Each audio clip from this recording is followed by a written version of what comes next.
పట్టువదలని విక్రమార్కుడు మళ్ళీ ఆ చెట్టునెక్కి వేలాడుతున్న బేతాళుణ్ణి బంధించి భుజాన వేసుకుని మౌనంగా యాగశాలకు నడవసాగాడు.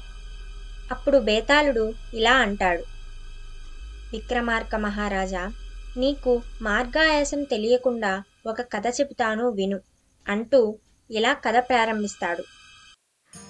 అనగనగా సర్వసిద్ధి అనే గ్రామంలో శారద శిరోమణి అనే బ్రాహ్మణ దంపతులు ఉండేవారు.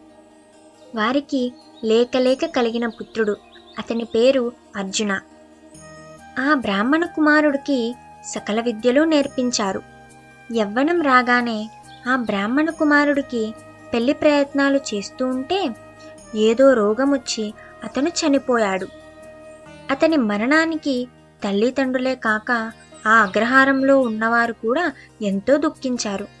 తల్లిదండ్రులు, బంధుమిత్రులు అందరూ శ్మశానానికి వెళ్ళి శరీరాన్ని చితి మీద పెట్టడానికి ప్రయత్నిస్తూ ఉంటే పరకాయ ప్రవేశ విద్య తెలిసిన సన్యాసి ఒకడు అటు పోతూ విషయం తెలుసుకుని తన శరీరాన్నొక పొదలో వదిలి ఆ బ్రాహ్మణ కుమారుడిలోకి ప్రవేశించాడు.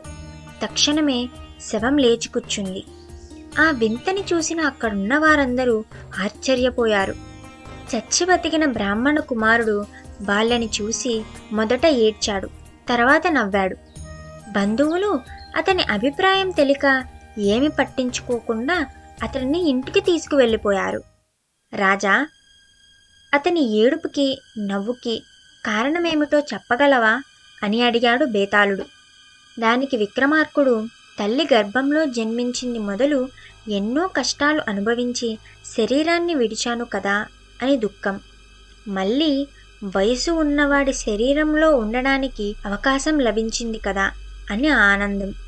ఆ రెండు సన్యాసి ఆత్మకి కలగడం వలన ఆ ఏడుపు నవ్వు బ్రాహ్మణ కుమారుడికి వచ్చాయి అని చెప్తాడు విక్రమార్కుడు. దానితో బేతాళుడు నవ్వుతూ, విక్రమార్క మహారాజా, మీకు మౌనభంగం కలిగింది. నేను తిరిగి యథాస్థానానికి వెళ్ళిపోతున్నాను. ఈ స్టోరీ మీకు ఎలా అనిపించిందో కామెంట్ చేయండి. ఇంకా ఇలాంటి వీడియోస్ కోసం మన ఛానల్ని ఇప్పుడే సబ్స్క్రైబ్ చేసుకోండి. ఇంకో మంచి స్టోరీతో మళ్ళీ కలుద్దాం. అంతవరకు సెలవు. నేను మీ అనగనగా.